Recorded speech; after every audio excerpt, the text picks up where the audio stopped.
വിശുദ്ധ ലൂക്ക അറിയിച്ച സുവിശേഷം 15-ാം അധ്യായം 1 മുതൽ 32 വരെയുള്ള വചനങ്ങൾ. കാണാതായ ആടിൻ്റെ ഉപമ. ചുങ്കക്കാരും പാപികളുമെല്ലാം അവൻ്റെ വാക്കുകൾ കേൾക്കാൻ അടുത്തു വന്നുകൊണ്ടിരുന്നു. ഫരിസേയരും നിയമജ്ഞരും പിറുപിറുത്തു, ഇവൻ പാപികളെ സ്വീകരിക്കുകയും അവരോടുകൂടെ ഭക്ഷണം കഴിക്കുകയും ചെയ്യുന്നു.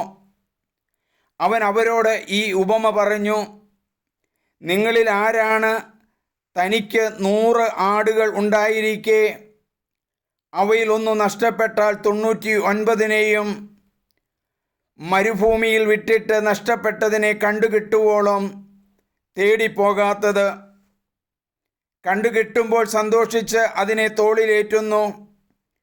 വീട്ടിലെത്തുമ്പോൾ അവൻ കൂട്ടുകാരെയും അയൽവാസികളെയും വിളിച്ചുകൂട്ടി പറയും, നിങ്ങൾ എന്നോടുകൂടെ സന്തോഷിക്കുവിൻ, എൻ്റെ നഷ്ടപ്പെട്ട ആടിനെ കണ്ടുകിട്ടിയിരിക്കുന്നു. അതുപോലെ തന്നെ അനുതാപം ആവശ്യമില്ലാത്ത 99 നീതിമാന്മാരെക്കുറിച്ച് എന്നതിനേക്കാൾ അനുതപിക്കുന്ന ഒരു പാപിയെക്കുറിച്ച് സ്വർഗത്തിൽ കൂടുതൽ സന്തോഷമുണ്ടാകുമെന്ന് ഞാൻ നിങ്ങളോട് പറയുന്നു. കാണാതായ നാണയത്തിൻ്റെ ഉപമ. ഏതു സ്ത്രീയാണ് തനിക്ക് 10 നാണയം ഉണ്ടായിരിക്കെ അതിൽ ഒന്ന് നഷ്ടപ്പെട്ടാൽ വിളക്ക് കൊളുത്തി വീട് അടിച്ചുവാരി അത് കണ്ടുകിട്ടുവോളം ഉത്സാഹത്തോടെ അന്വേഷിക്കാത്തത്? കണ്ടുകിട്ടുമ്പോൾ അവൾ കൂട്ടുകാരെയും അയൽവാസികളെയും വിളിച്ചുകൂട്ടി പറയും, എന്നോടുകൂടെ സന്തോഷിക്കുവിൻ, എൻ്റെ നഷ്ടപ്പെട്ട നാണയം വീണ്ടു കിട്ടിയിരിക്കുന്നു. അതുപോലെ തന്നെ അനുതപിക്കുന്ന ഒരു പാപിയെക്കുറിച്ച് ദൈവത്തിൻ്റെ ദൂതന്മാരുടെ മുമ്പിൽ സന്തോഷമുണ്ടാകുമെന്ന് ഞാൻ നിങ്ങളോട് പറയുന്നു. ധൂർത്തപുത്രൻ്റെ ഉപമ. അവൻ പറഞ്ഞു, ഒരു മനുഷ്യന് 2 പുത്രന്മാരുണ്ടായിരുന്നു. ഇളയവൻ പിതാവിനോട് പറഞ്ഞു, പിതാവേ, സ്വത്തിൽ എൻ്റെ ഓഹരി എനിക്ക് തരുക. അവൻ സ്വത്ത് അവർക്കായി ഭാഗിച്ചു. ഏറെ താമസിയാതെ ഇളയ മകൻ എല്ലാം ശേഖരിച്ചുകൊണ്ട് ദൂരദേശത്തേക്ക് പോയി. അവിടെ ധൂർത്തനായി ജീവിച്ച് സ്വത്ത് നശിപ്പിച്ചു കളഞ്ഞു.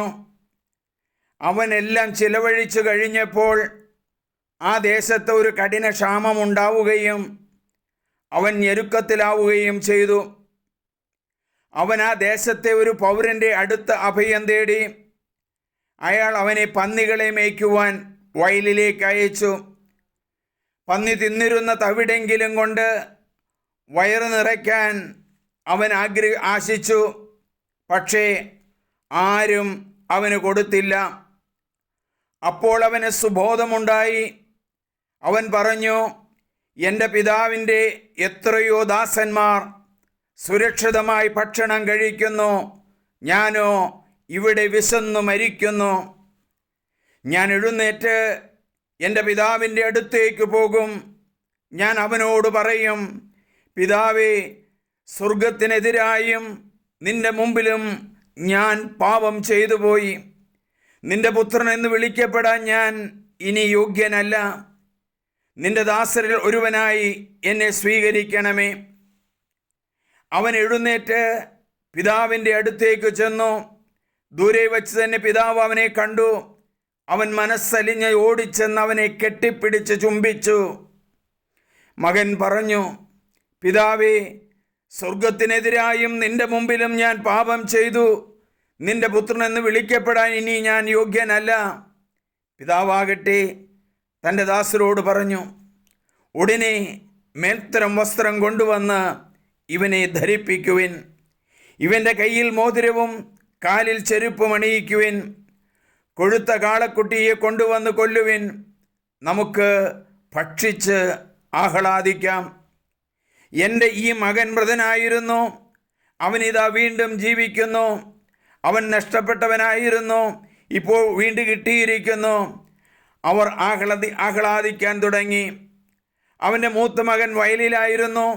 അവൻ തിരിച്ചു വരുമ്പോൾ വീടിനടുത്ത് വച്ച് സംഗീതത്തിൻ്റെയും നൃത്തത്തിൻ്റെയും ശബ്ദം കേട്ടു.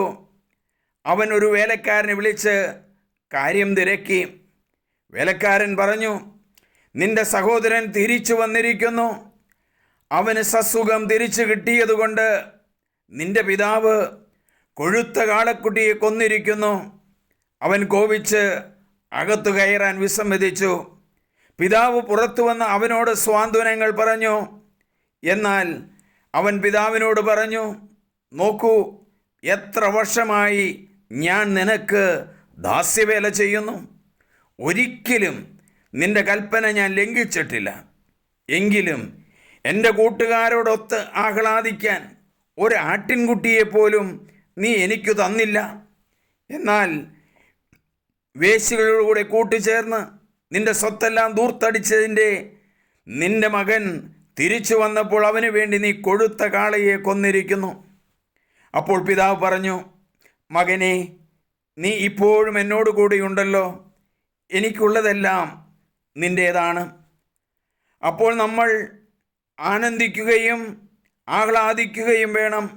എന്തെന്നാൽ നിന്റെ സഹോദരൻ മൃതനായിരുന്നു, അവനിപ്പോൾ ജീവിക്കുന്നു. നഷ്ടപ്പെട്ടിരുന്നു, ഇപ്പോൾ കണ്ടുകിട്ടിയിരിക്കുന്നു.